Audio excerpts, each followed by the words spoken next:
Hello नमस्कार, मैं हूं आपका भाई शारिक और आप देख रहे हैं नमस्ते राजस्थान न्यूज। बीजेपी के प्रदेश अध्यक्ष सतीश पूनिया की प्रेस वार्ता, आइए जानते हैं पूरी report. Bharatiya Janata party BJP के प्रदेश अध्यक्ष सतीश पूनिया की प्रेस वार्ता सर्किट हाउस में तथा कार्यकर्ताओं से मिले। सतीश पूनिया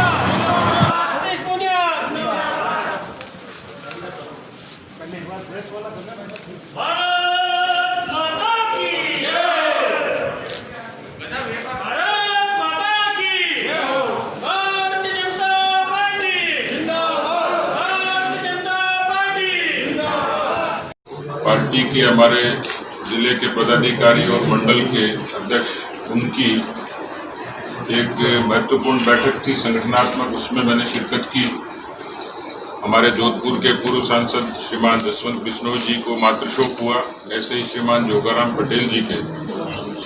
लेकिन मुझे जो विशेष तकलीफ थी और जब दुखद समाचार सुना देचू के उस भील परिवार की 11 लोगों की दुखद मौत, उसके कारण परिस्थितियां, उसकी जांच, उसका भविष्य, ये तो दिगर बात है। लेकिन राजनीति और समाज के लोगों के लिए वास्तव में एक चिंताजनक बात थी और बहुत सारे प्रश्न उनकी मौत ने खड़े कर दिए। विशेष तौर पर विधानसभा सत्र के दौरान ये मन में था कि उस परिवार के प्रति मैं संवेदना व्यक्त करूं और आज मैं चामू में उनकी उस परिवार की बहन है मलका देवी, उससे मिलकर आया और इसीलिए विलंब हुआ। उस परिवार में आज कुछ हवन का कार्यक्रम था, कुछ उनके रिश्तेदार आए हुए थे। जो घटनाएं हैं वो आप लोगों ने दिखाई भी हैं, लिखी भी हैं, लेकिन एक बात निश्चित है कि इस पूरे प्रकरण को केवल भगवान भरोसे नहीं छोड़ा जाए। मुख्यमंत्री जी आए थे, वो एक जोधपुर की विस्थापित बस्ती में होके गए, लेकिन अभी तक मेरी जानकारी में न कुछ उन्होंने प्रमाणिक तौर पर कहा और न कुछ किया। तो मैं चाहूँगा कि इस पूरे घटनाक्रम की, क्योंकि उससे पहले उसी परिवार की बच्ची ने एक वीडियो जारी किया और उसने पुलिस प्रशासन पर सवाल खड़े किए और 8 तारीख को ये घटना हो जाती है। तो निश्चित रूप से एक तरफ तो भारत की सरकार पाक विस्थापितों को भारत में सम्मान और नागरिकता की बात करती है और दूसरी तरफ राजस्थान की सरकार की नाक के नीचे, जहां मुख्यमंत्री का अपना गृह क्षेत्र है, वहां पर इस तरीके की घटनाएं होती हैं। अभी उसी सीक्वेंस में बाड़मेर में भी बजरी माफियाओं के एक घटनाक्रम में मौत हुई। वो भी राजस्थान सरकार के अपराधों पर एक सवाल खड़ा करती है। मैं भी देख रहा था कि जो अधिकृत आंकड़े हैं सरकार के भी, इस पूरे कालखंड में 3 लाख से भी ज्यादा मामले दर्ज हुए। अफसोस की बात यह है कि ये जो लॉकडाउन था, इस लॉकडाउन के दौरान अप्रैल में तो अपराधों में कमी आई, लेकिन ये सरप्राइजिंग था कि मई में अपराध एकदम से बढ़ने शुरू हुए और लगभग एक लंबी फहरिस्त है अपराधों की श्रेणी की भी मैं आपको बयान करूंगा, लेकिन 80% अपराध बढ़े। किसी भी जिम्मेवार सरकार का जिसने ये कहा कि हम अपराध मुक्त प्रशासन देंगे, शासन देंगे, ये राजस्थान की कांग्रेस पार्टी के मुख्यमंत्री अशोक गहलोत जी की प्रशासनिक विफलता पर एक सवाल खड़े करती है। राजस्थान में क्योंकि कोरोना अपने आप में एक बड़ी चुनौती पूरे दुनिया में है, देश में भी है, और इस पूरे कालखंड के दौरान कोरोना का संक्रमण का रोकना एक चुनौती थी। 60,000 के लगभग मामले हुए संक्रमण के और लगभग 800 से भी ज्यादा मौतें हो गई हैं। जोधपुर में भी लगातार संख्या संक्रमण की बढ़ रही है। 26 जनवरी को मैंने एक ट्वीट किया था, जब मैंने समाचार माध्यमों में जानकारी मिली कि इस तरीके से कोरोना नाम का कोई वायरस चाइना से शुरू हुआ, तो मेरे मन में थी कि चाइना के साथ में व्यापारिक तौर पर राजस्थान के लोग भी बहुत आते जाते हैं। तो मैंने इस ट्वीट के जरिए सरकार को चेताया था कि एयरपोर्ट्स पर संक्रमण को रोकने के लिए राजस्थान की सरकार व्यवस्था करे। फरवरी के अंत में हल्की फुल्की चर्चा हुई और मार्च में 13 मार्च को विधानसभा इस आधार पर एडजॉर्न होगी कि कोरोना का संक्रमण बढ़ रहा है। उसके बाद निरंतर रूप से बढ़ा। सरकार ने न तो स्क्रीनिंग की बेहतर व्यवस्था की, न सैंपलिंग की, न टेस्टिंग की, लेकिन इस दौरान सवाई मानसिंह स्टेडियम से लाखों N95 मास्क चोरी होने की खबर जरूर आई, या घटिया पीपी किट के जरिए भ्रष्टाचार की बात आई जो अनेक समाचार माध्यमों ने छपा। मैं ये मानता हूं कि कोरोना के संक्रमण से निपटने में सरकार पूरे तरीके से विफल रही है और ये नजारा राजस्थान की जनता ने देखा कि 32 दिन, शायद ये विश्व का कीर्तिमान होगा कि अपने आप को लोकतांत्रिक कहने वाली सरकार 32 दिन बाड़े में बंद रही। और बाड़े में पहले फेयरमाउंट में रही। फेयरमाउंट के अंदर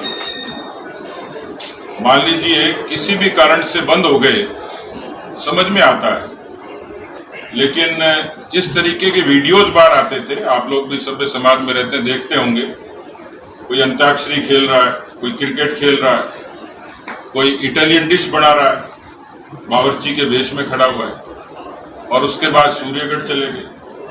और सूर्यगढ़ के मांगणियार गायकों ने तो सरकार की एक लाइन से पूरी वानगी दिखा दी, बेवफा तेरा यूं मुस्कुराना भूल जाने के काबिल नहीं। वो वीडियोज आपने देखे होंगे। केवल एक लाइन में सरकार की वानगी दिखा दी। शायद विश्व का कीर्तिमान होगा कि इस तरीके के किसी प्रदेश की सरकार इतने लंबे समय तक और होटल में बंधक रहे। उस बंधक रहने का जो हताशा और निराशा थी, वो बीजेपी पर बराबर तोहमत थोपते रहे और साथ ही साथ एकता की, लोकतंत्र की, नैतिकता की बात करते रहे।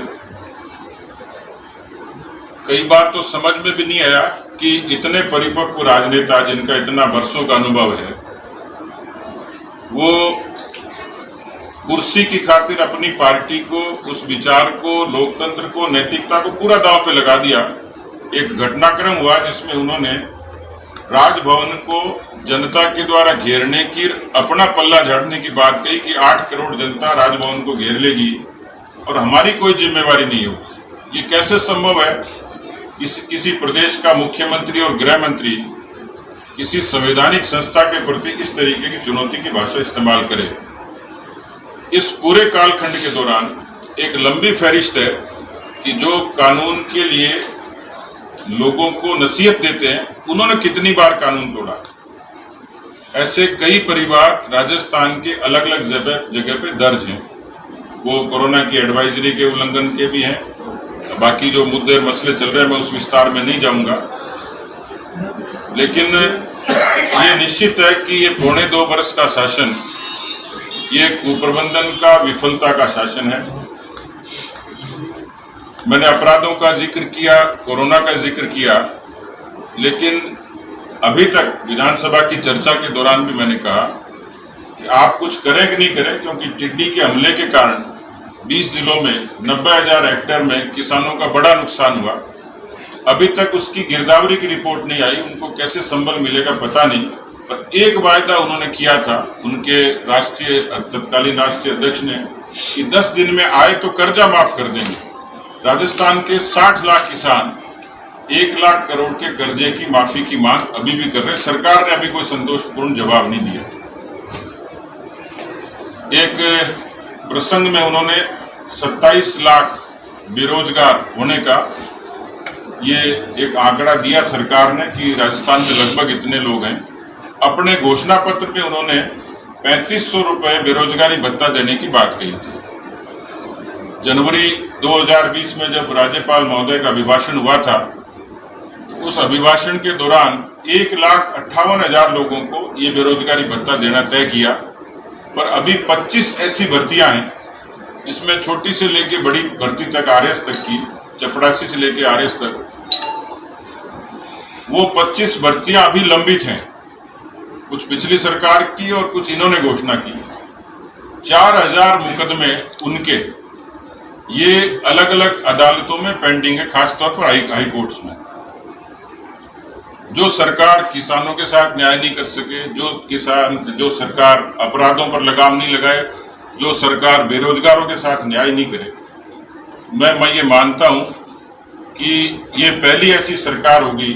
और कई बार जैसे खिलाड़ी अपना कंपटीशन करता है, मान लीजिए कोई धावक है, वो 100 मीटर की दौड़ कुछ सेकंड में पूरी करता है, तो उसकी इच्छा होती है कि अगली बार अपना रिकॉर्ड ब्रेक करूं।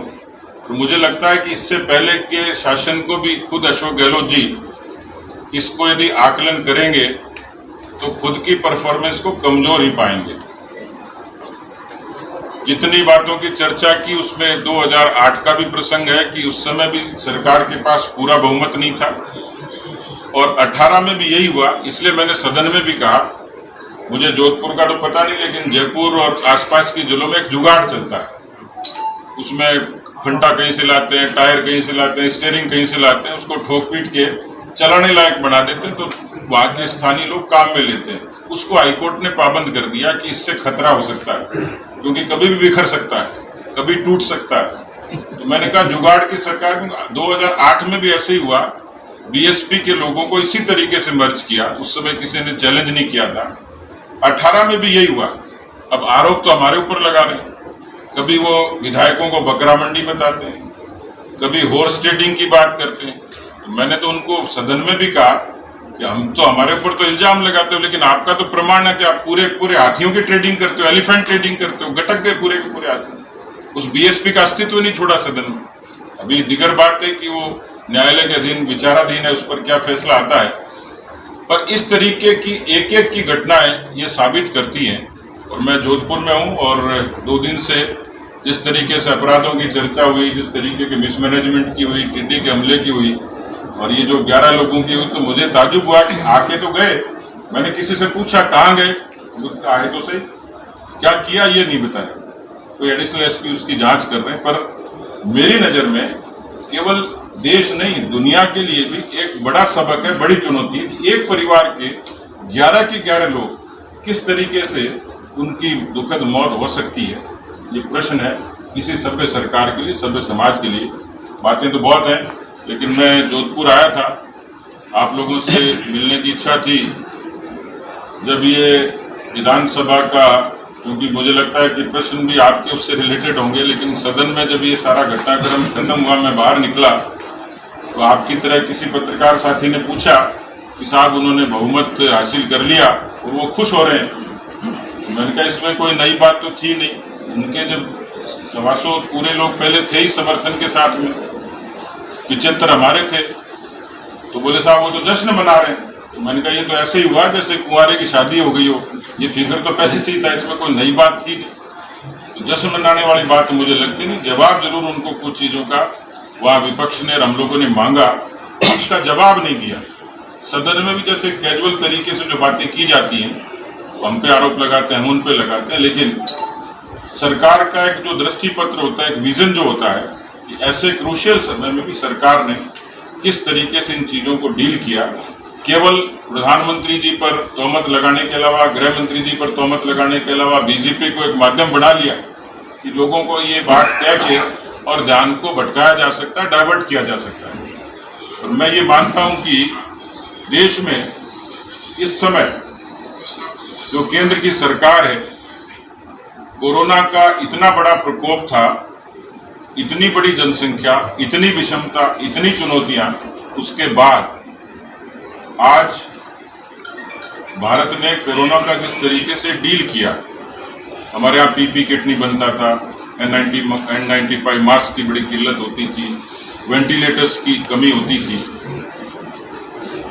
तो इस सरकार ने इस पूरे कोरोना के कालखंड में इन सब चीजों को, और यही कारण था कि इन चुनौतियों के बीच में भारत को विश्व स्वास्थ्य संगठन के कार्यकारी अध्यक्ष तक का दर्जा मिला। इस देश में मोदी जी के आने के बाद देश में बुनियादी विकास को एक नई दिशा मिली। उदाहरण के तौर पे 40 करोड़ जनधन के खाते, यानी देश की 1/3 आबादी के बैंक के खाते नहीं होते थे, और उन खातों में उन प्रधानमंत्री की तरह नहीं जो ये कहते थे कि हम 1 रुपया भेजते हैं और 15 पैसा पहुंचता है और 85 पैसा कहाँ जाता है पता नहीं।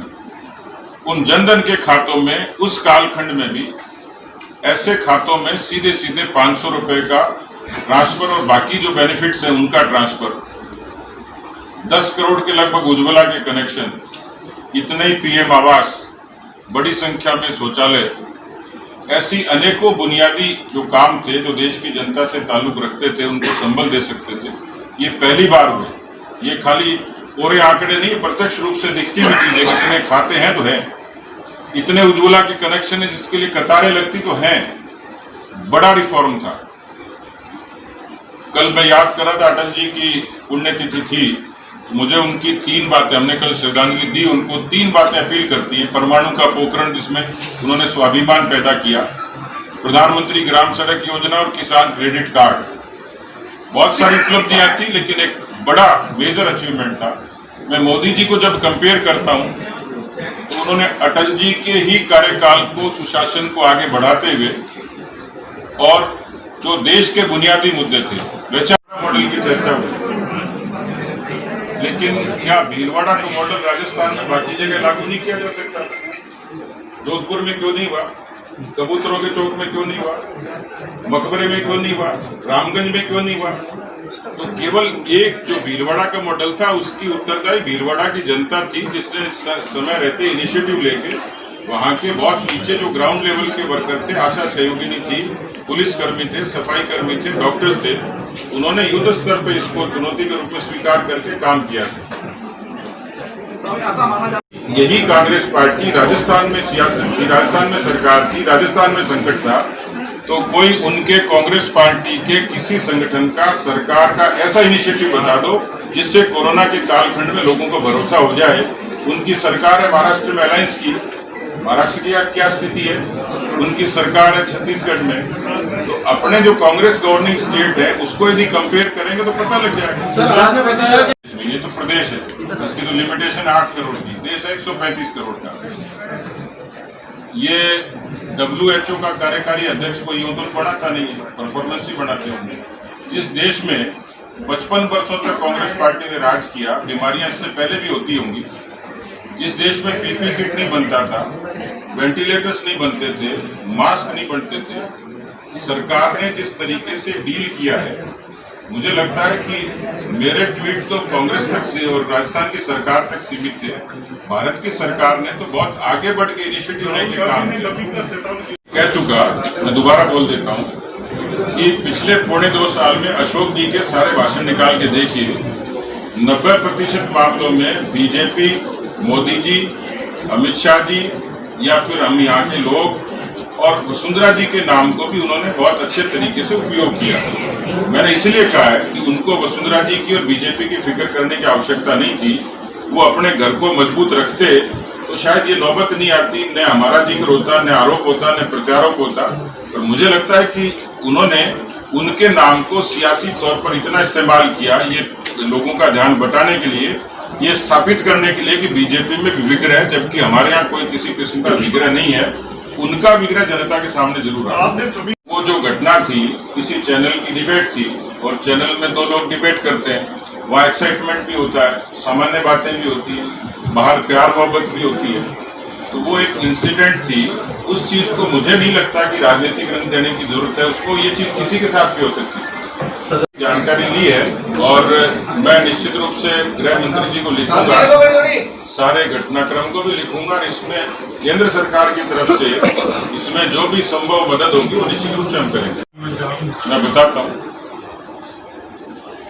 ये मैंने कहा है जयपुर की प्रेस को भी कि जब चारों तरफ से रास्ते बंद होते दिखे और विग्रह इतना प्रबल हुआ तो हमारे अपने विधायकों को, भारतीय जनता पार्टी के खासतौर पर कुछ विशेष किस्म के विधायकों को जो विशेष वर्ग से आते हैं उनको टारगेट किया। कहीं न कहीं प्रशासन, पुलिस और स्थानीय कांग्रेस के पदाधिकारियों के जरिए उनको प्रभावित करने की कोशिश हुई। उसमें से बहुत सारे विधायक जिनकी मेरी व्यक्तिगत रूप से बात हुई वो तनाव में थे और हमने ये बाड़ाबंदी नहीं थी, वो 2 दिन के लिए सोमनाथ गए तो वापस आ गए। उस स्ट्रेस को दूर करने के लिए जरूरी थी और ये समझदारी भी थी कि हम उनको भेज देते। वही लोग गए जिनको अलग अलग तरीके से, इसके बाकायदा हमारे पास एविडेंसेज हैं, समय आएगा तो उसका खुलासा भी करेंगे। लेकिन व्यक्तिगत मेरी काउंसलिंग के दौरान मुझे कई विधायकों ने इसी दौरान ये इनपुट दिया था कि इस तरीके की कोशिश ये लोग कर रहे हैं, इसलिए उनके दबाव के चलते हम लोग उनको इस तरीके से छोड़ देते, ये मुनासिब नहीं था। हमें अपने लोगों का मनोबल बनाए रखना था। तो देश विदेश और राजनीति की ऐसी बड़ी खबरों के साथ बने रहे हमारे न्यूज चैनल नमस्ते राजस्थान न्यूज पर। धन्यवाद।